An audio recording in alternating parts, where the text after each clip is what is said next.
प्राचीन आरती किसी भी नदी की पूरे विश्व में जो हो रही है, और धर्म इस समय ट्रेंडिंग में है। सोशल मीडिया आप जानते हैं कि किस तरह से हमारे जीवन में वो प्रवेश कर चुका है। हर की पौड़ी में क्या मिला, ऐसे लोग भी मुझे मिले कि वहाँ तो कुछ नहीं, वहाँ तो इतनी गंदगी है, वहाँ जाने से क्या मतलब है। किन लोगों को जाना चाहिए और क्या भाव से जाना चाहिए।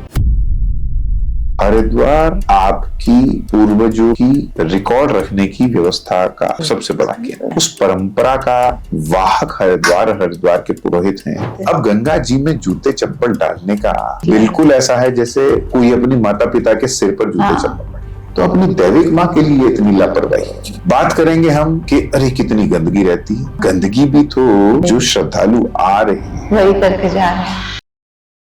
जो भी व्यक्ति ऐसा कोई उपाय बताते हैं कि जिसमें गंगा जी में कोई कपड़ा प्रवाहित करना है, कोई बॉटल प्रवाहित करनी है, जहां तक मैं जानता हूँ ऐसी कोई चीजें हमारे धर्म में शास्त्रों में कहीं वर्णित नहीं है। हर की पौड़ी तो मूल स्थान है और हर की पौड़ी के बिल्कुल लगा हुआ 20-30-50 मीटर पे ही एक स्पेशल जगह भी बनाई हुई, अस्थि प्रवाह घाट का भी निर्माण हुआ। 65 लोगों की रैंडम टेस्टिंग की और आप यकीन नहीं मानेंगे 65 में से एक भी कोरोना पॉजिटिव नहीं था। आपका आज फिर इस शो में स्वागत है और आज जो विषय हम लेकर आए हैं वो एक ऐसा विषय है जो हर सनातन धर्म को मानने वाले के हृदय में धड़कता है। हाँ जी, अगर हम अपने देश की, अगर हम कहेंगे अध्यात्म की राजधानी क्या है तो वो हरिद्वार है। और हरिद्वार, हर की पौड़ी, उसके बिना कुछ भी नहीं है। और गंगा माँ, जिसको हम माँ मानते हैं, जिसको हम इतना आदर करते हैं, हर घर में हमें गंगा जल मिलता है, उसी विषय पे आज हम बात करेंगे। और हमारा सौभाग्य है कि हमारे साथ तन्मय वशिष्ठ जी, जो कि श्री गंगा सभा के महामंत्री हैं, वो साथ में हैं। आपका बहुत बहुत स्वागत। धन्यवाद। हम शुरू करें सर, उससे पहले हम आपकी ये श्री गंगा सभा कैसे इसका शुरुआत हुई उसके बारे में जानना चाहेंगे। देखिए, गंगा सभा की अगर बात करें तो एक बड़ा आंदोलन इस संस्था के बनने का आधार बना, इस संस्था के गठन का आधार बना। लगभग वर्ष 1914 के आसपास ब्रिटिश सरकार ने हर की पौड़ी के पीछे एक डाम बनाने का, एक बांध बनाने का एक योजना लाए और उसको प्रारंभ किया। हाँ जी। जिसके विरोध में हरिद्वार के जो स्थानीय पुरोहित थे उन्होंने एक आंदोलन प्रारंभ किया और उनकी यही मांग थी कि हर की पौड़ी पर माँ गंगा की अविरल धारा आनी चाहिए और हर की पौड़ी के पीछे किसी प्रकार से कोई बांध का निर्माण नहीं होना चाहिए। और ये आंदोलन एक बड़ा आंदोलन बना और इस आंदोलन के विषय में जब काशी में पंडित मदन मोहन मालवीय जी, जो भारत रत्न हैं, उनको इस विषय में जानकारी हुई तो वो काशी से हरिद्वार आए और उन्होंने इस पूरे आंदोलन को नेतृत्व प्रदान किया।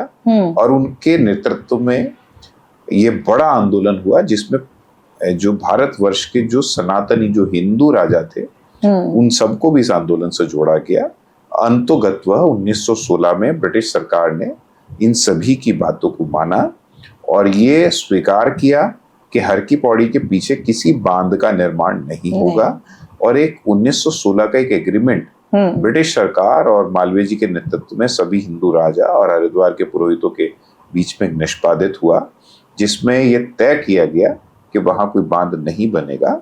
उसी वर्ष 1916 में ही पंडित मदन मोहन मालवीय जी ने इस स्थान के प्रबंधन के लिए इस संस्था श्री गंगा सभा का गठन किया कि सरकारें आएंगी और जाएंगी, लेकिन हमें स्वतंत्र रूप से एक ऐसी संस्था चाहिए जो इस स्थान की गरिमा को, इसकी महत्वता को, इसकी धार्मिक और आध्यात्मिक जो महत्व है, इसको बचा के रख सके, बनाए रखे। तब से निरंतर 1916 से श्री गंगा सभा हर की पौड़ी हरिद्वार का स्वतंत्र रूप से प्रबंध संचालन करती चली आ रही। तो बहुत ही, मतलब ऐसी मुझे लगता है सबको जानकारी होगी भी नहीं। और मैं बता दूं आप लोगों को कि मैंने आपकी एक रील देखी थी और वो देखकर मुझे ऐसे लगा कि ये तो सबको सुनना चाहिए और एक बड़ा प्लेटफॉर्म मिलना चाहिए। तो हम ये चाहते हैं कि जो आजकल ये जो धारणा बन गई है जो उस रील में भी आपने कहा कि बस हम हरिद्वार आ रहे हैं तो मनोरंजन का क्या वहाँ पे प्रबंध होगा, और हर की पौड़ी में तो चलो फोटो वगैरह खिंचा लेंगे, जो कि आजकल ट्रेंड है, जो अध्यात्म से नाता नहीं है, कोई उससे एक्सपीरियंस से लेना देना नहीं है, मगर वहाँ फोटो खिंचाएंगे और एंजॉय करेंगे। तो आप तो इतने पुराने संस्था से जुड़े हुए हैं, बिल्कुल उसकी जिसे कहते हैं ना पल्स को जानते हैं, तो आपका जो है अनुभव इस बारे में, और आप क्या बोलना चाहेंगे कि अगर आप हर की पौड़ी आए तो क्या सोच कर आए और क्या आपके भाव होने चाहिए? देखिए, दो विषय महत्वपूर्ण हैं। आज सिर्फ हर की पौड़ी, हरिद्वार या अपने धर्मस्थलों नहीं, एक व्यापक नजरिए से अगर आप चीजों को देखें तो आजकल समय ट्रेंडिंग का है। बिल्कुल सही। एक बड़ा फ्रेज आजकल काफी यूज होता है, ट्रेंडिंग, और धर्म इस समय ट्रेंडिंग में है। और सोशल मीडिया आप जानते हैं कि किस तरह से हमारे जीवन में वो प्रवेश कर चुका है। हर व्यक्ति के हाथ में मोबाइल होता है। एक कमरे में अगर 5 लोग भी बैठे हैं तो 5 लोग आपस में बात ना करके मोबाइल में हाथ में मोबाइल लेके और वो अपने उस मोबाइल में व्यस्त रहते हैं, और हो सकता है उन 5 के ही बने हुए ग्रुप में एक दूसरे को मैसेज एक्सचेंज कर रहे हैं। तो हमारे संवाद का मानवीय चेहरा कहीं ना कहीं इस सोशल मीडिया के कारण विलुप्त होता जा रहा है। बिल्कुल। जो विषय, जो वस्तु, जिस प्रकार की वीडियो, जिस प्रकार के फोटो सोशल मीडिया पर पब्लिक को पसंद आ रहे हैं, लोग अधिक से अधिक उसी तरह की फोटो और वीडियो बना रहे हैं। और आजकल धर्म प्रचलन में है। गंगा जी की आरती करते हुए, भगवान शिव का रुद्राभिषेक करते हुए, वृंदावन में बाके बिहारी राधा रमन जी के दर्शन करते हुए, तिरुपति बालाजी, केदारनाथ धाम, मतलब जो भी हमारे देश वो ट्रेंड करेगा और ट्रेंड कर रहा है, इसलिए लोग जा रहे हैं। और इसलिए लोग जा रहे हैं, उसको रीच मिल रही है। लेकिन उसका एक दूसरा भी आधार है। देखिए, अच्छा हो या बुरा हो, किसी भी रास्ते की शुरुआत एक जिज्ञासा से होती है। कई बार जैसे हम भटककर गलत रास्ते पर पहुंच जाते हैं, सही पे भी, और वो भटका हुआ रास्ता ही उनके जीवन का आधार बन जाता है, जो उन्हें गलत तरफ ले जाता है।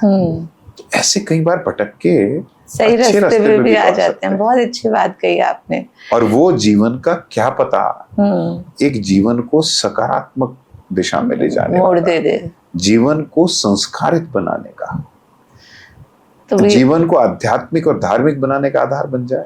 वैसे भी माँ गंगा के अगर हमने छू लिया, हमारा स्पर्श हो गया साक्षात माँ गंगा को, तो जो हमारे शास्त्रों में लिखा है कि कोई तो अच्छा प्रभाव आएगा ही। देखिए, गंगा जी के लिए तो कहा गया है, गंगे च दर्शनार्थ मुक्ति। माँ गंगा को तो देख लेने से भी मुक्ति प्राप्त है। छू लेना तो स्पर्श, माँ गंगा के जल का स्पर्श तो अपने आप में सब कुछ प्रदान करने वाला है, लेकिन माँ गंगा के तो दर्शन अपने आप में दैविक हैं, अलौकिक हैं, और स्वयं में शांति प्रदान करने वाले हैं। आप कभी माँ गंगा के तट पर बैठिए, कुछ मत करिए। मैं तो बहुत बहुत अनुभव किया है। घंटों बैठे रह सकते हैं पैर माँ गंगा में, और कुछ नहीं चाहिए होता। आपको किसी मंत्र की आवश्यकता नहीं, किसी पुस्तक की आवश्यकता नहीं। जैसे आप अपनी माँ की गोद में बैठते हैं, माँ गंगा के तट पर बैठिए। कितनी भी मानसिक परेशानी हो, कितनी भी कहना चाहिए ना कि आजकल मानसिक रूप से बहुत परे, कोई भी जीवन की चुनौतियां हो, आपको कुछ देर में ऐसा लगेगा कि आप किसी ऐसे स्थान पर बैठे हैं जो आपके अंदर की सारी नकारात्मक चीजों को निकाल कर ले जा रहा है। मतलब उनका हमने नाम लिया ना, तो वो स्पर्श मुझे अभी भी अनुभव हो रहा है, उतना ही काफी। और आप तो बहुत सौभाग्यशाली हैं। पर जो हमारा ये मुद्दा है कि लोग सिर्फ वहाँ पे मनोरंजन की दृष्टि से जाना चाहते हैं, क्योंकि ये ट्रेंडिंग है, क्योंकि उन्होंने देख लिया, कोई किसी भी भाव से गया था, चलो उसने पिक्चर डाल दी, आप उस भाव से नहीं जा रहे हो, और आप वहाँ जाके सिर्फ ये देख रहे हो और बोले तुम्हें हर की पौड़ी में क्या मिला। ऐसे लोग भी मुझे मिले हैं कि वहाँ तो कुछ नहीं है, वहाँ तो इतनी गंदगी है, वहाँ जाने से क्या मतलब है। तो किन लोगों को जाना चाहिए और क्या सोच के, क्या भाव से जाना चाहिए? देखिए, सबसे पहली बात तो आप जब भी हर की पौड़ी आए, सबसे पहली चीज, सबसे पहला भाव जो आपके मन मस्तिष्क में होना चाहिए कि हम उस स्थान की गरिमा को और महत्वता को नहीं टूटने बहुत सही, बहुत सही। देखिए, अनुभूति, अनुभव, कृपा और आपके भाव की गहराई, धार्मिक और आध्यात्मिक, ये व्यक्ति व्यक्ति पर निर्भर करता है। बहुत सारे, मैं मानता हूं आपके साथ, ऐसे भी लोग आते हैं जिनके मन में भाव बहुत कम होता है या होता ही नहीं। कोई किसी के साथ में आ जाता है, कोई किसी लालच में आ जाता है, कोई व्यापार के लिए आ जाता है। अब किसके मन में क्या भाव है ये पढ़ लेना तो बड़ा कठिन काम, लेकिन एक धर्म स्थल में आप क्या करने आए हैं, क्या कर रहे हैं, उसका सबसे बड़ा आधार आपकी बाह्य क्रिया है। आप वहां कैसा व्यवहार कर रहे हैं, कैसी वेशभूषा धारण करके आप गए हैं, आपका आचरण क्या है और आपका आवरण क्या है, आप कैसी भाषा का प्रयोग कर रहे हैं, आपकी शारीरिक गतिविधि किस प्रकार की है, आप किसी से कैसा व्यवहार करते हैं, कैसे कपड़े पहन के जाते हैं। पहली बात तो सबसे महत्वपूर्ण यह है कि हमारा आचरण भी, आवरण भी, हमारा व्यवहार भी सब इस प्रकार का हो कि जो उस स्थान की मर्यादा गरिमा के अनुरूप। कई बार ऐसा भी होता है कि बहुत जैसे प्रोटोकॉल वाले लोग आते हैं, किसी को Z+ सिक्योरिटी मिली है, Z सिक्योरिटी है, उनके सुरक्षा कर्मी हैं, या किसी कंपनी का कोई बड़ा पदाधिकारी आता है तो उनके स्टाफ के लोग हैं जो प्रोटोकॉल की वजह से वहां आते हैं। ये भी संभव है कि वो सिर्फ अपनी व्यक्तिगत उस व्यक्ति के प्रति निष्ठाओं की वजह से वहां पर आए हों, या अपने दायित्व का निर्वहन करने आए हों, स्थान के महत्व से या भाव से उनको कोई मतलब ना हो। लेकिन अगर वो व्यक्ति भी आकर सिर्फ इस बात का ध्यान रखे कि इस स्थान की एक पवित्र स्थान है, एक पौराणिक स्थान है, यह माँ का स्थान है, ये धर्म और अध्यात्म का स्थान है, हम कुछ भी ऐसा गलत ना करें, हम कुछ भी ऐसा ना करें जो इस स्थान की मर्यादा और गरिमा भंग हो। अगर आप इतना भी करते हैं तो भी आप गरीब, तो भी आप कृपा के पात्र हैं। तो आपकी जो बात है, मैं खुल के बोलना चाहूंगी, विडंबना ये है कि हर कोई माँ बोलता है, गंगा माँ, मगर वहाँ जाएंगे तो जैसे मैंने आपसे अभी बात भी की कि पॉलिथीन फेंकाएंगे और भी मतलब गंदगी हम ही करेंगे। मैं किसी पे नहीं बोल रही, हम लोग में से ही लोग होते हैं जो करेंगे, और फिर कहेंगे कि वहाँ तो बहुत गंदगी है। तो क्या मतलब, मैं लोगों को वही, आपको कोई मैसेज अगर देना चाहो कि भाई इतना ध्यान रख लो, अगर आपकी माँ है तो आप ये ध्यान रख लीजिए कि ऐसा ना करें, ताकि उस इतनी महत्वपूर्ण जगह को, जो हमारी धरोहर है, जिसके बिना हम कुछ भी नहीं है देखा जाए, तो उसका कैसे हम अच्छे से ख्याल रख सके। देखिए, आपकी प्रश्न से ही मैं दोबारा शुरू करूंगा। हर की पौड़ी पर जब आप जाएं तो बिल्कुल इस अधिकार से और इस सोच से जाएं कि आप अपनी माँ के पास जा रहे हैं। बिल्कुल जी। आपकी सांसारिक माँ वो हैं जिन्होंने आपको जन्म दिया है। ये हमारी दैविक माँ है। बिल्कुल। इन्होंने ये सृष्टि को मोक्ष प्रदान करने वाली है। ये आपके अंतर्मन को शुद्ध करने वाली है, आपके पापों को हरने वाली है। उसी अधिकार से, उसी भाव से चाहिए जैसे आप अपनी सांसारिक माँ के पास जाते हैं।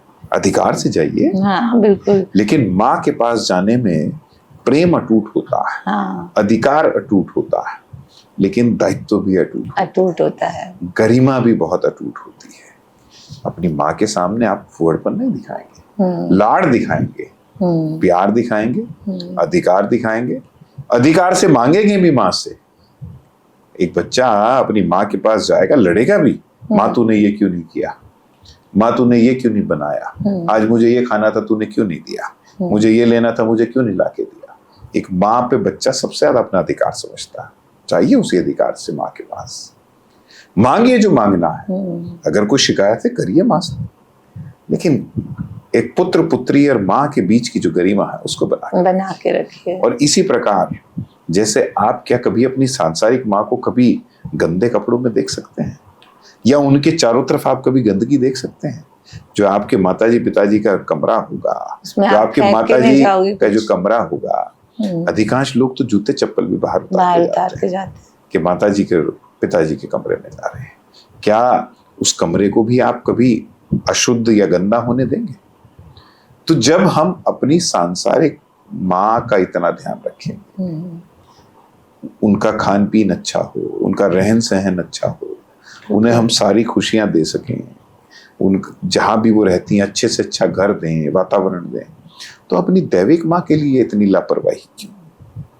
बात करेंगे हम कि अरे कितनी गंदगी रहती है। हाँ। गंदगी भी तो जो श्रद्धालु आ रहे हैं वही करके जा रहे हैं। अगर हर व्यक्ति अपनी ये नैतिक, धार्मिक, आध्यात्मिक और पुत्र पुत्री होने के नाते एक सांसारिक भाई दायित्व तो समझ ले कि मैं ऐसा कोई कार्य ना करूं कि जिससे यहां गंदगी हो, तो आपको लगता है कि वहां कोई ऐसी शिकायत किसी को मिलेगी? बिल्कुल नहीं।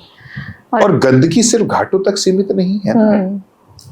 आप पॉलिथीन बिछा के बैठेंगे, आप पुराने कपड़े छोड़ देंगे, आप खाने की सामग्री पॉलिथीन में पैक करके गंगा जी में प्रवाहित कर देंगे, कपड़े प्रवाहित कर देंगे, तो सिर्फ घाट ही गंदे नहीं कर रहे हैं, आप जल में माँ गंगा को प्रदूषित करने का कार्य, और उसमें जो मछलियां हैं और उसमें जो जल जीव हैं उनके जीवन से खिलवाड़ कर रहे हैं।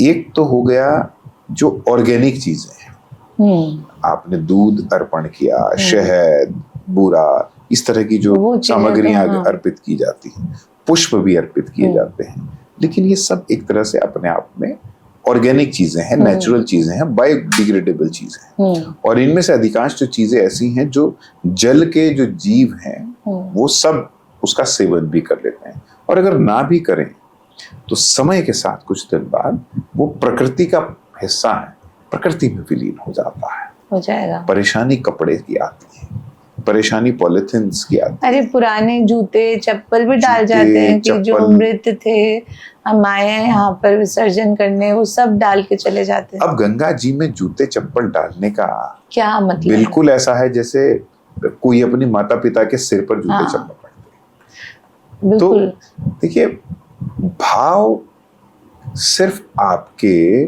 शब्दों में नहीं होना चाहिए, भाव आपके रक्त के प्रवाह में होना चाहिए, आपके कर्म में भी होना चाहिए। अगर आप सनातनी बनते हैं, आप माँ गंगा के पुत्र पुत्री बनते हैं, तो वो विषय सिर्फ आपके वाक्यों का नहीं है, बिल्कुल, वो आपके जीवन के प्रवाह का है, आपके रक्त के प्रवाह का है, आपके विचारों के प्रवाह का है, और आपके रोम रोम का है।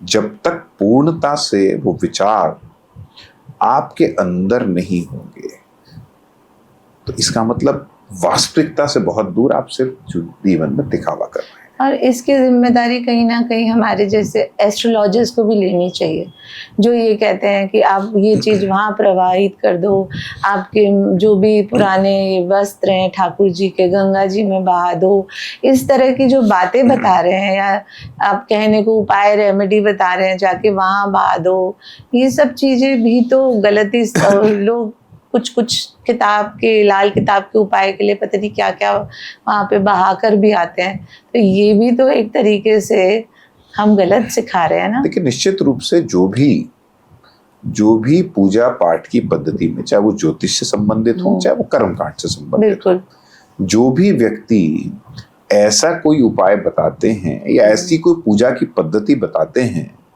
कि जिसमें गंगा जी में कोई कपड़ा प्रवाहित करना है, कोई बॉटल प्रवाहित करनी है, या कोई भी ऐसी एक्सटर्नल सॉलिड वेस्ट प्रवाहित करना है, मैं मानता हूं, जहां तक मैं जानता हूं, ऐसी कोई चीजें हमारे धर्म में और शास्त्रों में कहीं वर्णित नहीं है कि, और मोर कमाल की बात है, जब ये हमारे शास्त्र और पुस्तकें लिखी गई थी तब क्या पॉलिथीन और प्लास्टिक का अस्तित्व भी था? बिल्कुल भी नहीं। तो ऐसे कोई उपाय, अगर कोई धर्म के हिसाब से कोई उपाय है, शास्त्रों के हिसाब से कोई उपाय है, वो निश्चित रूप से कोई प्राकृतिक जो हमारी वस्तुएं हैं, जो पदार्थ हैं, उनसे संबंधित ही कोई उपाय हो सकता है।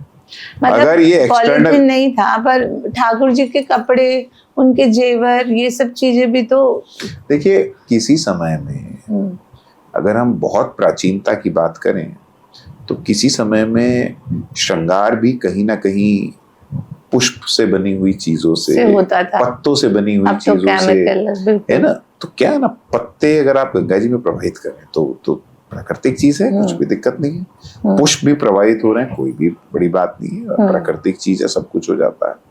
लेकिन समय समय के हिसाब से अब पहले मूर्तियां प्रवाहित होती थी, पहले मूर्तियां मिट्टी की बनती थी। मिट्टी की मूर्ति जल में गई, कुछ सेकंड मिनट लगा करते थे और वो मिट्टी जो है पानी में घुल गई।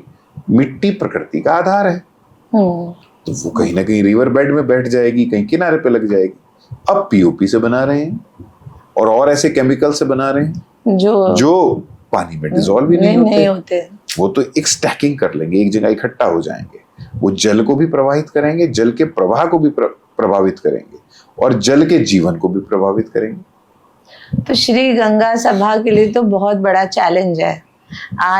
आज के युग में गंगा को एकदम शुद्ध रखना, गंगा माँ की जो है ना उनके लिए प्रयत्न करते रहना, तो वो आप कैसे कर पाते हैं? देखिए, निश्चित रूप से अगर हम संस्थागत बात करें तो बहुत सारी चुनौतियां हमारे सामने रहती हैं। देखिए, हमारी चुनौती शुरू होती है भीड़ के प्रबंधन से। बिल्कुल, आज भीड़ भी बहुत है। आजकल तीर्थों पे बहुत बड़ी संख्या में श्रद्धालु आ रहे हैं और इतनी बड़ी संख्या में, चाहे वो सुबह का स्नान हो, चाहे शाम की भीड़ हो, किसी भी प्रबंधन करने वाली संस्था के लिए सबसे बड़ा उत्तरदायित्व ये होता है कि कोई भी ऐसी दुर्घटना ना हो जहां पर किसी की जान माल की हानि हो या किसी को चोट पहुंचे। हमें इतनी बड़ी संख्या की भीड़ का भी प्रबंधन करना है और इस तरह करना है कि आस्था भी सुरक्षित रहे और व्यवस्था भी बनी रहे। बिल्कुल, क्योंकि धर्म क्षेत्रों की जब बात करते हैं तो मैं हमेशा से कहता हूं कि आस्था आधारित व्यवस्था धार्मिक स्थलों के प्रबंधन का आधार है। बहुत सी जगह व्यवस्था आधारित आस्था बनाने का प्रयास किया जाता है, वो कहीं ना कहीं उस धर्म स्थल की या किसी भी धर्म स्थल की मूल भावना को चोट पहुंचाने जैसा है।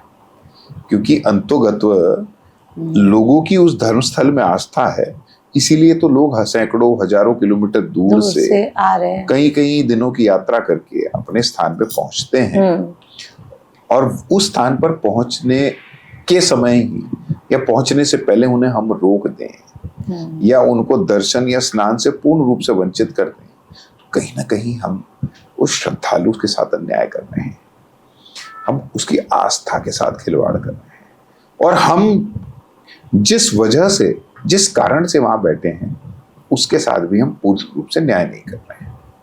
व्यवस्था ऐसी होनी चाहिए कि हर आदमी की आस्था की संतुष्टि हो, दर्शन हो पाए, थोड़ा समय लग जाए कोई बात नहीं, लेकिन वो दर्शन कर पाए। स्नान करना है, थोड़ा आगे पीछे का समय हो जाए कोई बात नहीं, पर वो स्नान कर पाए। तो जब ऐसे इवेंट आते हैं, जैसे कल ही गंगा दशहरा है और इस तरह के इवेंट आते होंगे तो बहुत भीड़ होती है। जो मैंने देखा है, हम लोग तो सोशल मीडिया पे देख पाते हैं कि बहुत भीड़ होती है, तो है ही बहुत बड़ा चैलेंज है आपके लिए। निश्चित रूप से। और 25 तारीख को निर्जला एकादशी का स्नान है, अभी है। हाँ, तो उसके लिए प्रशासन और हम गंगा सभा मिलके पहले से ही व्यवस्थाएं बनाते हैं, पूरी मॉनिटरिंग की जाती है, पूरा एरिया सीसीटीवी कैमरों से कवर्ड है। वो प्रशासन के अपने अलग हैं, गंगा सभा के अलग हैं, फिर हमारे स्वयंसेवक गार्ड्स अलग हैं, सरकार प्रशासन के, पुलिस प्रशासन के जो फोर्स है वो अलग है, और सब मिलकर समन्वय के साथ एक ऐसी व्यवस्था को बनाते हैं कि कितना बड़े से बड़ा स्नान हो, बड़ी सहजता से निकल जाए। अभी सोमवती अमावस्या का स्नान हुआ, 76 लाख से अधिक लोगों ने हरिद्वार में हर की पौड़ी सहित विभिन्न गंगा तटों पर स्नान किया है। आप कल्पना कीजिए, 76 लाख लोग, और जो उस दिन वहां उपस्थित थे वो इस बात के साक्षी हैं कि कैसे जन सैलाब माँ गंगा में डुबकी लगाने के हरिद्वार में उमड़ पड़ा।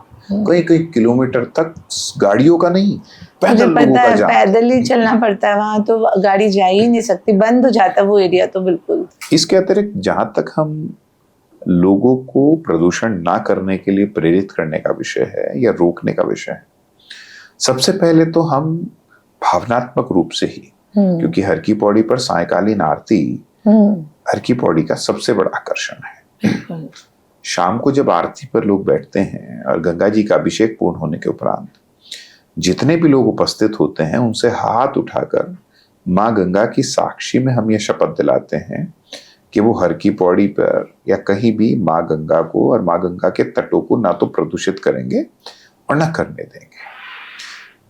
लगभग 40-50 हजार लोग एक साथ शाम को आरती के उपरांत हाथ उठाकर गंगा मैया की साक्षी में हम ये शपथ लेते हैं। हमारा ये मानना है 10%, 5%, 1% वास्तविक रूप में अगर उस शपथ का पालन लोगों ने प्रारंभ कर दिया तो पिछले 10-15 वर्षों से हम इस कार्य को 10-12-15 वर्षों से करते आ रहे हैं।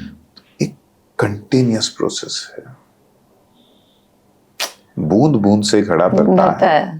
तो अगर उन 50,000 में से 5,000, 4,000, 1,500 भी ये प्रण लेकर निकलें और उस पे अमल करें और प्रण लेने के साथ उसका क्रियान्वयन भी करें कि हम ये नहीं करेंगे।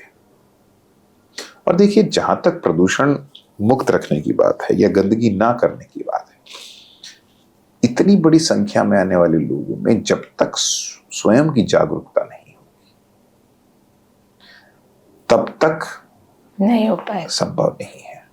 और विशेष रूप से हमारे हिंदू धर्म स्थलों में विडंबना है, हिंदू धर्म में ही माँ बोलते हैं और तो कोई बोलता नहीं नदी को माँ, और वहीं सबसे गंदा करते हैं। आपको आश्चर्य होगा ये जानकर, हम तो रोजमर्रा में ऐसी ऐसी घटनाएं भी होती हैं।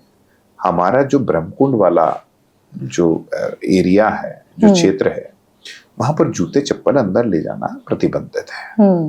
हमारे गार्ड्स एंट्री पॉइंट पर तैनात हैं और रैक भी बने हुए हैं, रैक बने हुए हैं। लेकिन जब बहुत सारे ऐसे लोग आते हैं जब उनको मना किया जाता है, यहाँ जूते चप्पल मत लेके आइए, ये एक तरह से मंदिर है, ये घाट नहीं है, उल्टा गार्डों से लड़ने पर उतर आते हैं। कहते हैं भाई पाप चढ़ेगा, मुझे चढ़ेगा, तुम क्यों परेशान हो रहे हो, तुम कैसे रोक सकते हो। मतलब अपनी सुविधा का इतना बड़ा प्रभाव कि एक स्थान की गरिमा का भी उनको नहीं है, वो पाप और पुण्य को भी व्यक्तिगत बना के अगर ऐसे लोगों की मानसिकता से चला जाए तो किसी धर्मस्थल के लिए कभी कोई नियम ही नहीं बन सकते। फाइन वगैरह के लिए क्यों नहीं सोचा जाता?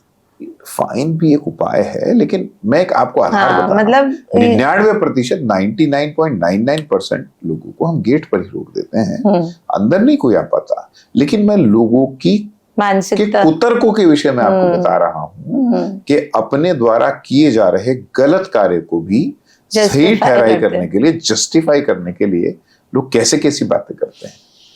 तो धर्म व्यक्तिगत आपके मानने अमानने का विषय हो सकता है जब तक वो एकांत में आपके जीवन का हिस्सा है। जब सार्वजनिक स्थान पर हैं आप, जब किसी पौराणिक स्थान पर हैं, तो व्यक्तिगत रूप से आप किसी चीज को कैसे लेते हैं या नहीं लेते हैं, ये नहीं, फिर तो आपको उस धर्मस्थल के जो परंपराएं हैं, वहां के जो नियम हैं, उनको मानना पड़ेगा। मैं हिंदू धर्म को मानने वाला हूँ, सनातन धर्म मानता हूँ, बिल्कुल। लेकिन अगर मैं किसी कारणवश किसी अन्य धर्म के धर्मस्थल पर भी जाता हूँ तो ये मेरा दायित्व है कि उस धर्मस्थल के नियमों के अनुसार मैं कार्य करूं, अन्यथा मैं जाऊं मत। अन्यथा मैं जाऊं। तो सब धर्म की करनी चाहिए। और सिर्फ धर्म का ही विषय नहीं है, हम किसी भी स्थान पर जाएं, उस स्थान के लिए वहां के लोगों ने जो भी व्यवस्थाएं निर्धारित की हुई, जो भी परंपराएं वहां निर्धारित हैं, हमारा कोई अधिकार नहीं है कि किसी स्थान की किसी व्यवस्था को तोड़कर हम अपने सिर्फ अहम की संतुष्टि करें। बिल्कुल सही बोल रहे हैं आप। तो ये तो हमने हर की पौड़ी पे, आपने अभी रिसेंटली एक फीमेल के लिए कुछ अलग घाट बनाया, कुछ अभी मैं वो भी देख रही थी आपका, उसके बारे में भी बताइए। घाट देखिए, वो पहले से ही बना हुआ है 1986 में, लेकिन अभी उसका एक सौंदर्यकरण करा के उसको नवीन रूप दिया गया है, जिसमें बहुत सारी सुविधाएं और व्यवस्थाओं को बढ़ाया गया है। बताएं, हमारे लिए फायदे की बात है। नहीं, उसमें चेंजिंग रूम्स की, वैसे तो क्योंकि एक बंद महिला घाट है, तो वहां गरिमा की दृष्टि से महिलाएं वहां, क्योंकि किसी पुरुष का प्रवेश वहां पर पूर्ण रूप से निषेध है। महिला घाट के अंदर किसी पुरुष का प्रवेश नहीं होता है।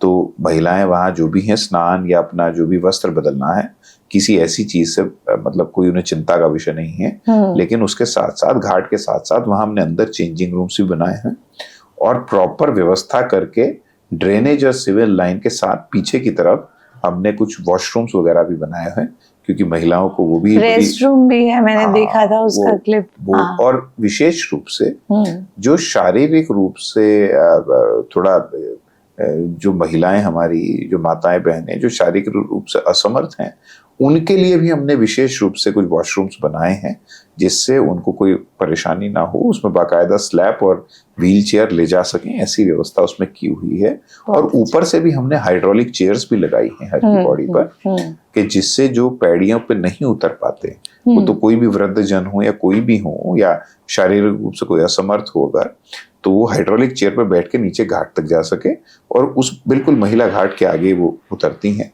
तो जो भी ऐसी माताएं बहनें हैं, वो अंदर स्नान भी आराम से कर सकें और उन्हें कोई असुविधा ना हो, इन सब चीजों को ध्यान में रखते हुए। और उनकी जो एक गरिमा है, भाई बहुत सारी आजकल काफी महिलाएं तो देखिए ओपन में भी अब खैर मतलब समय, लेकिन अभी भी बहुत सारी महिलाएं ऐसी हैं जो पर्दे में ही स्नान करना चाहती हैं। तो हमें तो सबकी भावनाओं का सम्मान रखना है।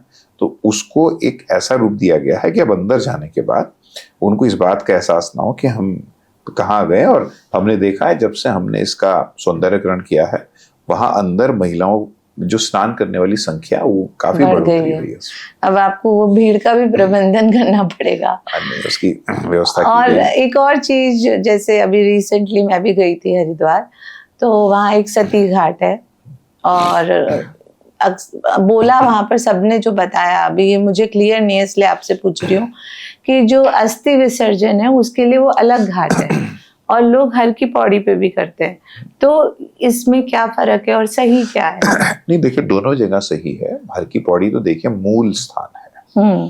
हर की पौड़ी तो क्योंकि वो स्थान है जहाँ अमृत की बूंदें छलकी थी, और मान्यता यही है उस स्थान में अमृत तत्व तो मौजूद है। तो हर की पौड़ी तो मूल स्थान है। और हर की पौड़ी के बिल्कुल लगा हुआ 20-30-50 मीटर पे ही एक स्पेशल जगह भी बनाई हुई, अस्थि प्रवाह घाट का भी निर्माण हुआ हुआ है, जहाँ पे वो सब कांड, वो पीपल के पेड़ पे पानी, कुशाव्रत घाट है, वहाँ कर्म कांड होता है। वहाँ पिंड दान और जो 10वें की क्रिया और वो इस तरह के जो होते हैं। लेकिन अस्थि प्रवाह का जो है वो हर की पौड़ी पर ही, बिल्कुल हर की पौड़ी आप भी मान के चलिए हर की पौड़ी का हिस्सा है अस्थि प्रवाह घाट। उसको क्या बोलते हैं? अस्थि प्रवाह घाट ही बोलते हैं उसको। अच्छा, तो हर की पौड़ी पर ही अस्थि अगर कोई बिल्कुल मेन घाट पे करा रहा है, जैसे नहीं, वहां देखिए गंगा जी में तो हर की पौड़ी पर भी कोई ऐसी वो नहीं है। अस्थि प्रवाह की शुरू से ही एक परंपरा भी है, मान्यता भी है। और हर की पौड़ी देखिए, अस्थि प्रवाह तो माँ गंगा के पृथ्वी लोक पर आने का आधार है। अच्छा। राजा सगर के 60,000 पुत्रों को मोक्ष प्रदान करने के लिए ही तो माँ गंगा को पृथ्वी पर लाया गया। भाई राजा सगर के वंशजों ने 3 पीढ़ियों तक, जब कपिल मुनि के श्राप से राजा सगर के 60,000 पुत्र भस्म हुए, और उनके मोक्ष के लिए जब कपिल मुनि ने कहा कि देव लोक से माँ गंगा को यहाँ लाना पड़ेगा, तो राजा सगर की 3 पीढ़ियों ने तपस्या की, और फिर भागीरथ जी की तपस्या से प्रसन्न होकर माँ गंगा पृथ्वी लोक पर आई। और माँ गंगा की जल का वेग इतना था, पृथ्वी सहन नहीं कर सकती थी। भगवान शिव ने अपनी जटाओं में लिया, एक लठ हटाई, एक लठ हटाने से माँ गंगा पृथ्वी पर आई। और जैसे ही राजा सगर के 60,000 पुत्रों के अवशेषों से, के अस्थियों से माँ गंगा के जल का स्पर्श हुआ, उनको मोक्ष प्राप्त हुआ। तो माँ गंगा के तो पृथ्वी पर आने का आधार ही, मतलब बहुत ऐसे बोलते हैं कि हम हर की पौड़ी का ही गंगा जल लेके घर में रखें, ठीक है, और काशी का नहीं। काशी का जो कहने में आता है, जो मैंने सुना है, अभी ये मैं नहीं बोलूंगी कि यहाँ मैंने पढ़ा है, तो उसके विषय में भी मैं बताता हूँ क्या है। देखिए हर की पौड़ी ब्रह्म कुंड के जल की इतनी मान्यता इसलिए है, जो मैंने आपको समुद्र मंथन वाला विषय बताया, कि जब देवों और दैत्यों में अमृत कलश निकलने के बाद छीना झपटी हुई, तो 4 जगह अमृत छिलका। एक प्रयाग संगम में, एक हरिद्वार ब्रह्म कुंड पर, एक नासिक में, एक उज्जैन में। इन 4 जगहों पर ही कुंभ का आयोजन प्रत्येक 12 वर्ष में होता है। हर की पौड़ी पर एक वो स्थान नियत है जहां अमृत की बूंदें छलकी होने की मान्यता है, और ये मान्यता है कि उस वजह से उस स्थान पर एक अमृत तत्व मौजूद है, और वहां पर कोई भी धार्मिक कार्य करने से उस अमृत तत्व की प्राप्ति होती है, और इसी वजह से उस जल में भी वो अमृत तत्व आता है। उस जल का आप आचमन करें, उस जल में आप स्नान करें, उस जल की आप पूजा करें, उस जल की आप आरती करें, क्योंकि सायकालीन जो माँ गंगा की आरती होती है किसी प्रतिमा की थोड़ा ही होती है, साक्षात बहते हुए माँ गंगा के जल की होती है। बिल्कुल होती है। कलयुग में ईश्वर का साक्षात द्रव्य रूप है माँ गंगा। और हरिद्वार में अगर कोई आता है, हर की पौड़ी तो है ही एक अहम स्थान, और उसका आपने हमें दैविक रूप समझाया, अध्यात्म की दृष्टि से बताया। उसके अलावा हरिद्वार में क्या कौन सी ऐसी जगह हैं जो हमें बिल्कुल जाना चाहिए, जिसके बिना हमारी अध्यात्म की ये जो यात्रा है वो अधूरी है? कुछ आप बताना चाहेंगे? देखिए, हरिद्वार की तो नगरी ही मंदिरों की नगरी, मंदिरों की नगरी, और देवी के मंदिरों की विशेष रूप से। हरिद्वार की जो अधिष्ठात्री देवी है वो माया देवी है, शक्तिपीठ है। हाँ। माया देवी का मंदिर, माया देवी का दर्शन, उनका आशीर्वाद आपको निश्चित रूप से करना चाहिए। और वहाँ पे भैरव जी का भी मंदिर है। भैरव जी का मंदिर है, वहाँ जरूर आपको आशीर्वाद देना चाहिए।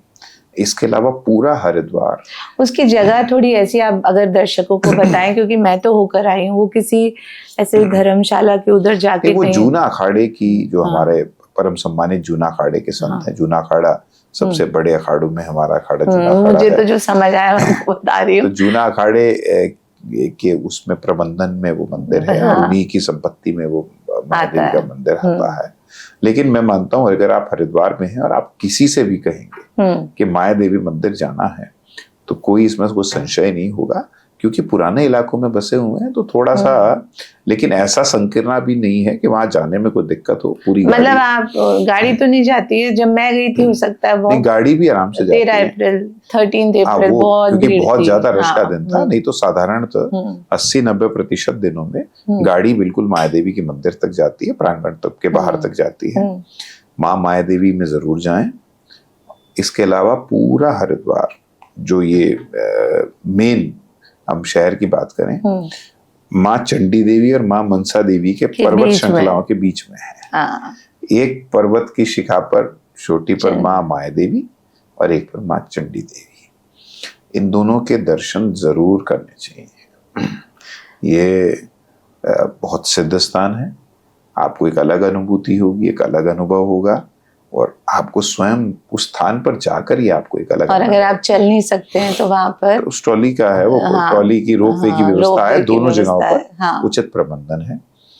फिर राजा जी नेशनल पार्क के अंदर एक माँ सुरेश्वर देवी का मंदिर है, वो भी मैं गई।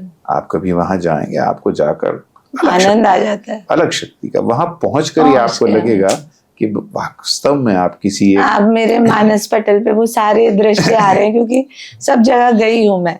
यहाँ पे आपको अलग एक अनुभव होगा कि आप किसी एक ऐसे स्थान पे आ गए हैं जो बना ही आशीर्वाद के लिए है।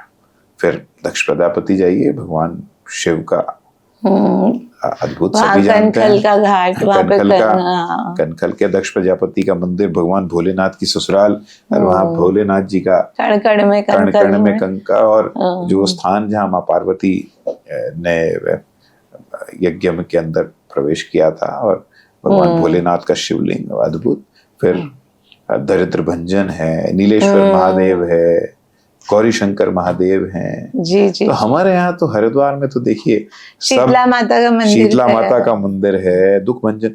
हमारे यहाँ तो भगवान दरिद्र भंजन, और वो है ना तिल भांडेश्वर है, मैं बताता रहा हूँ। तिल भांडेश्वर, दरिद्र भंजन, गौरी शंकर, नीलेश्वर, तो दक्ष प्रजापति।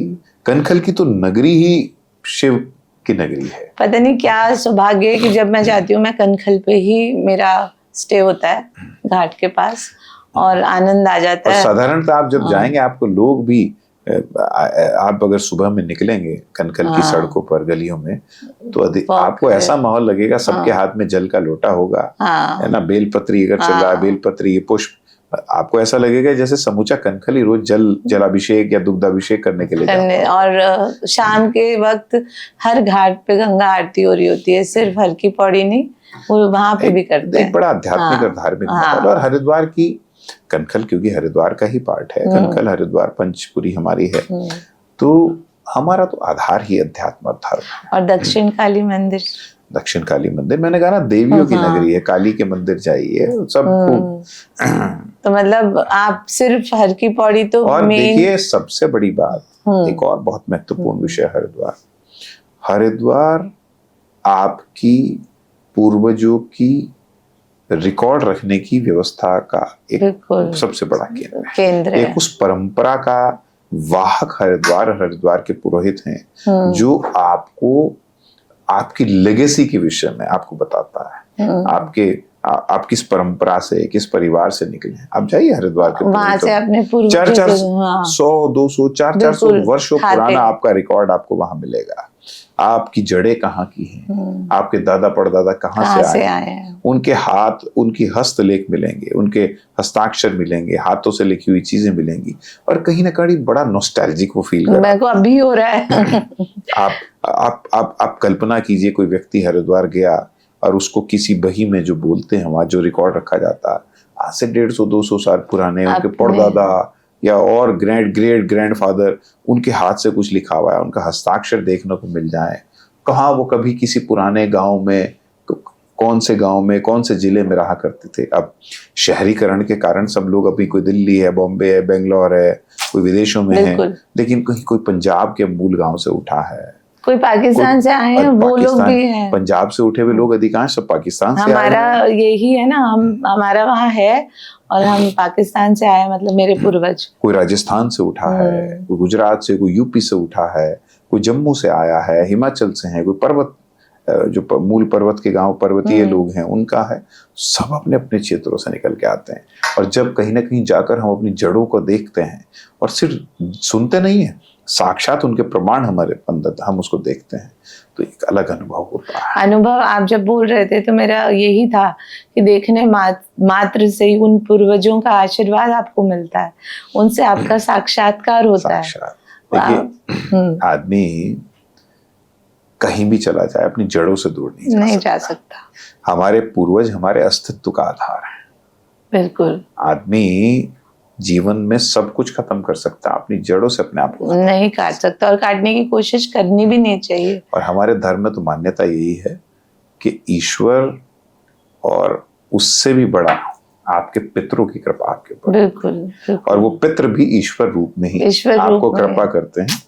और अगर आप ज्योतिष की बात करें तो ज्योतिष में पितृ कृपा का बहुत बड़ा महत्व है। आप कई बार लोग ज्योतिष में कुंडली देखकर बता देते हैं पितृ दोष है, उसके उपाय कराए जाते हैं। अब वहां जाने मात्र से ही जो आप बोल रहे हैं, पितृ कृपा। अब हमारे यहाँ नारायणी शिला है हरिद्वार, अमावस्या पे इतना, ये मैं नहीं गई, इसके बारे में बताएं नारायणी शिला पर अमावस्या के दिन अपने पितरों के निमित्त तर्पण करने और पूजा पाठ करने का वो नारायण बलि की जो पूजा होती है, बहुत बड़ा महत्व है, और बहुत बड़ी संख्या में लोग आते हैं। मैं बहुत प्रमुख स्थान हरिद्वार का है, सोमवती अमावस्या और कोई सी में अमावस्या हो, आप देखिए कितनी बड़ी संख्या में श्रद्धालु वहां आते हैं। तो ऐसे एक ऐसे इतने स्थान हरिद्वार में है, कितना वर्णन किया जाए, मतलब खत्म ही नहीं है। और वो मंदिर, इसीलिए हम कहते हैं कि हरिद्वार जब आए ना, तो धर्म और अध्यात्म को आधार बनाकर आए। बिल्कुल। आप अपनी दैहिक रूप से नहीं, अपने अंतर मन को, आंतरिक रूप से मनन को, अपने विचारों को, चिंतन, एक तरह से अनुभूति, एक तरह से शारीरिक डिटॉक्सिफिकेशन, चिंतन का डिटॉक्सिफिकेशन, विचारों का डिटॉक्सिफिकेशन, आत्मिक संतुष्टि, आत्मिक डिटॉक्सिफिकेशन, सब गलत, सब माँ गंगा ले जाएंगे, और जो माँ करती है सब साफ करके सब। वहाँ मुझे याद है, वो कनखल में एक राधा कृष्ण का मंदिर है, बहुत अद्भुत है, और वहाँ वो घाट है, वहाँ आप बैठ जाइए 5 मिनट, ऐसे लगता है सारी दुनिया भूल जाते हैं। सामने बड़े हनुमान जी की वो दृश्य दिखता है, मतलब अभी मैं सब वो मेरे को रिवाइज हो रहा है आप जब बोल रहे हैं। बहुत अद्भुत मूर्तियां हैं राधा कृष्ण जी की, बहुत अद्भुत। मतलब उन मूर्तियों को देखकर आप सम्मोहित बिना हुए बिना नहीं, और साक्षात भगवान कृष्ण और राधा जी उतर आए हो। अद्भुत। तो वृंदावन वाली फीलिंग आती है वहां जाके। इसीलिए मैं कहता हूँ हरिद्वार में मनोरंजन नहीं, हरिद्वार में तो अध्यात्म के लिए आइए, आनंद के लिए आइए, एक अनुभव के लिए आइए जो कभी ना भूलने वाली स्मृतियां आपको दे। मैंने कहा ना, एक जब हमने हमने बातचीत की शुरुआत की तो मैंने एक वर्ड यूज किया था, ट्रेंडिंग। तो आजकल क्या है ना, ट्रेंडिंग में एक चीज आ गई अस्थि प्रवाह, तो हरिद्वार निश्चित रूप से हरिद्वार का बहुत बड़ा महत्व अस्थि प्रवाह का है, लेकिन उतना ही बड़ा आप यकीन मानिए जो हम गंगा आरती आज की हम बात करते हैं, अब तो बहुत जगहों पे, काशी में भी है, ऋषिकेश में भी है, अब तो लगभग सभी घाटों पे होने लगी है और सभी नदियों पे होने लगी है, लेकिन मूल आरती की शुरुआत हर की पौड़ी से हुई है। वो तो अलग सबसे प्राचीन आरती किसी भी नदी की पूरे विश्व में जो हो रही है वो हर की पौड़ी से हो रही है। और हर की पौड़ी में जिसने आरती कर ली उसका जीवन बदल जाता है। 110 वर्षों से तो संस्थागत श्री गंगा सभा कर रही है 1916 से, और इससे पहले व्यक्तिगत रूप से वहां के पुरोहित कर रहे थे। तो ये आरती, और आज तक हमने उस आरती की मौलिकता को नहीं बदला है। आज भी उसी स्वरूप में आपके बगल में आरती होगी, आप पैड़ियों पे बैठे, आपके बराबर आरती हो रही है, कोई कुर्सी नहीं, कोई सोफा नहीं, कोई चेयर नहीं, किसी के लिए कोई भेदभाव नहीं, सब उसी तरह पैड़ियों पर बैठते हैं, किसी के लिए कोई अलग से विशेष व्यवस्था नहीं है। आप कितने भी बड़े प्रोटोकॉल में क्यों ना हो, आप यहाँ बैठे, आपके बगल में कोई एक आम इंसान कोई भी बैठ सकता है, कोई भी होगा। व्यवस्था की दृष्टि से कुछ जगहें आरक्षित करनी पड़ती हैं, कोई ऐसे लोग आते हैं या जो पूर्व से सूचना देकर आते हैं, उनके लिए व्यवस्था की जाती है, लेकिन वो व्यवस्था पैरिटी वाली होती है, सबको एक रूप, एक रास्ता के साथ। मैं तो नॉर्मल गई हूँ आरती, और मैं तो ये कहता हूँ कि जाति विहीन, वर्ग विहीन अगर किसी व्यवस्था को देखना है तो हमारे तीर्थों में आइए। मां गंगा में आप स्नान कर रहे हैं, आपको नहीं पता कि आपके बगल में जो स्नान कर रहा है वो कौन सी जाति का व्यक्ति है, उसका क्या आर्थिक आधार है, बिल्कुल वो क्या है, और ना आप इसकी परवाह करते हैं, क्योंकि आप पूर्ण रूप से मां के प्रति समर्पित होते हैं। इससे ज्यादा सनातन का संगम क्या हो सकता है कि वही जल उनके शरीर को भी छूता है और वही आपके शरीर को भी। और फिर भी जो आलोचना करने वाले लोग हैं, फिर भी जो हमारे धर्म को नीचा दिखाने वाले लोग हैं, वो हमारे धर्म में भेदभाव की बात करते हैं। मैं कहता हूं कि जाति विहीन, भेदभाव विहीन व्यवस्था का इससे बड़ा उदाहरण क्या हो सकता है कि उसी एक घाट पर, उसी बहते हुए जल में, जो जल सबको स्पर्श करता हुआ आ रहा है, उसमें आप डुबकी लगा रहे हैं, और इस बात की बिना चिंता किए, परवाह किए कि ये जल किसी और को जिसको छू कर आ रहा है वो कौन व्यक्ति था। ये हमारी धर्म की एकता का प्रतीक है, ये हमारे धर्म के सद्भाव और संभाव का प्रतीक है, और ये प्रतीक है उस वाक्य का या श्लोक का जो हमारे धर्म का आधार है, वो है वसुदेव कुटुंबकम। बहुत सही। विष्णु जी के कहते हैं पैर हर की पौड़ी पे पड़े। देखिए बहुत सारी मान्यताएं अलग अलग चलती हैं, सब अपनी मान्यताओं के अनुरूप सब काम करते हैं। जिसे कुछ लोग हरिद्वार कहते हैं, कुछ लोग हरद्वार कहते हैं। भगवान बद्री का द्वार माने तो हरिद्वार है, भगवान शिव का द्वार माने तो हरद्वार है। शास्त्रों में गंगा द्वार कहा गया है क्योंकि गौमुख का द्वार भी हरिद्वार है। तो नगरी भगवान हरि, ब्रह्मा। और आप देखिए ना, माँ गंगा एकमात्र वो सूत्र है, एक धारा है जो हमारे तीनों प्रमुख ब्रह्मा विष्णु महेश को एक सूत्र में बांधे हुए। भगवान विष्णु के चरणों से माँ गंगा का उद्गम, ब्रह्मा जी के कमंडल में, ब्रह्मा जी के कमंडल से शिव जी की जटाओं में, और शिव जी की जटाओं से पृथ्वी लोक। भगवान विष्णु, ब्रह्मा और महेश तीनों का आशीर्वाद अपने में समेटे हुए, अपने में सहेजे हुए, पूरी मानवता का उद्धार करते हुए, बिना किसी भेदभाव के, बिना किसी लालच के, शाश्वत रूप से, अनवरत रूप से। और कहना यह अतिशोक्ति नहीं होगी, जब तक ये माँ गंगा की धारा इसी प्रकार बह रही है तब तक ही हमारी संस्कृति, हमारा सनातन धर्म और पूरा भारतवर्ष इसी प्रकार एक सूत्र में बंधा हुआ है और रहेगा। और अगर किसी को अध्यात्म सच में महसूस करना है तो वो हरिद्वारी है, वो हरद्वारी है, वहीं जाके मतलब आपको, ये मेरा अपना अनुभव भी है और इसके लिए मैं बिल्कुल आंख बंद करके आपको कह सकती हूँ, आप एकदम सच बोल रहे हैं। उसके लिए लोगों को वहां उस भाव से जाना पड़ेगा। और आप देखिए ना, भगवान शिव विष्णु के चरणों से फिर ब्रह्मा जी के कमंडल कमर का मध्य भाग हुआ और शिव जी की जटाओं में। और आप भी माँ गंगा में जब स्नान के लिए प्रवेश करते हैं तो पहले चरण जाएंगे, फिर मध्य भाग जाएगा और फिर आप अपने शीश नवाते हुए माँ गंगा में डुबकी लगाएंगे। यही तो कृपा है, यही तो आशीर्वाद है। मैं आपको एक और रोचक इस विषय में बताऊं गंगा जी के महत्व का। वर्ष 2020-21 में पूरी दुनिया कोरोना महामारी से ग्रसित रही और बड़ा विकराल रूप उसने लिया। और शायद ही दुनिया का कोई देश और देश का कोई प्रांत या शहर ऐसा रहा होगा जो अछूता रहा हो। 2021 में हरिद्वार में पूर्ण कुंभ था और मार्च और अप्रैल वो महीने थे जिसमें उसके मुख्य स्नान थे।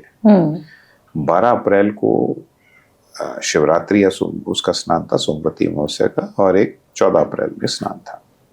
14 अप्रैल को मेन स्नान होता ही है बैसाखी कुंभ। 12 अप्रैल को होगा बैसाखी वाला? नहीं, वो 14 अप्रैल में था क्योंकि शिवरात्रि तो पीछे हो गई, उसमें स्नान था। आप ये देखिए, इतनी चुनौतीपूर्ण स्थिति में सबसे बड़ी बात तो इतना बड़ा आयोजन कराना अपने आप में बड़ा समस्या का विषय, क्योंकि सोशल डिस्टेंसिंग के नॉर्म्स थे और सभी साधु सन्यासी अपने अपने छावनियों में थे और बड़ा कठिन हो रहा था, लेकिन कराए गए। और यही वो समय था अप्रैल का जब सेकेंड वेव जब आई 2021 में, तो सबसे विकराल रूप अप्रैल माह से ही लेना प्रारंभ किया था। बिल्कुल। अप्रैल और मई अगर सबको स्मृति में हो तो 2021 की अप्रैल और मई के जो 2 महीने थे सबसे खतरनाक। और जब 14 अप्रैल का मुख्य स्नान खत्म हुआ तो खत्म होने के बाद सबकी टेस्टिंग कराई गई, चारों तरफ बहुत लोग कोरोना पॉजिटिव, क्वारंटीन। हर की पौड़ी पर प्रशासन के द्वारा 16 तारीख को एक रैंडम चेकिंग के लिए एक टीम भेजी गई जिसने लगभग 60-65 जो हर की पौड़ी पे, क्योंकि हमारे यहाँ विभिन्न कैटेगरीज हैं, मतलब हमारे बहुत सारे स्वयंसेवक कुछ जूता स्टॉल में रहते हैं, कुछ सफाई करते हैं, कुछ ऑफिस में भी रहते हैं और कुछ हम पदाधिकारी भी। लगभग 65 लोगों की रैंडम टेस्टिंग की और आप यकीन नहीं मानेंगे 65 में से एक भी कोरोना पॉजिटिव नहीं था। तो ये एक तो भी हर की पौड़ी पर रहने वाले किसी व्यक्ति की कोरोना में कोई कैजुअलिटी नहीं रही। और इतनी कृपा है कि जितने ऐसे मुख्य लोग थे शायद कोई कोरोना डायग्नोज भी नहीं हुआ।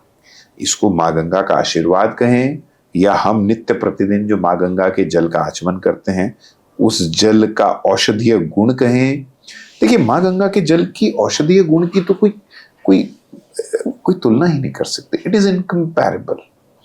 क्योंकि अब आप देखिए, इतनी बड़ी संख्या में अस्थियां प्रवाहित माँ गंगा के जल में होती है। बिल्कुल, अगर कोई साधारण जल हो तो इतनी बड़ी संख्या में प्रवाहित की हुई कंटेमिनेट के अलावा वो अस्थियां स्टैक हो जाएंगी कहीं ना कहीं जाकर, कहीं ना कहीं उनका कोई एक जैसे टीला सा बन जाएगा। लेकिन मात्र कुछ घंटों में वो अस्थियां गंगा जल में विलीन हो जाती हैं। हम तो आस्था है, हमारी आस्था है, माँ गंगा का दैवीय गुण भी, लेकिन साइंस वाले ये भी कह सकते हैं कि केमिकल कंपोजिशन इस जल की ऐसी, तो भाई केमिकल कंपोजिशन तो और नदियों की भी ऐसी होनी चाहिए।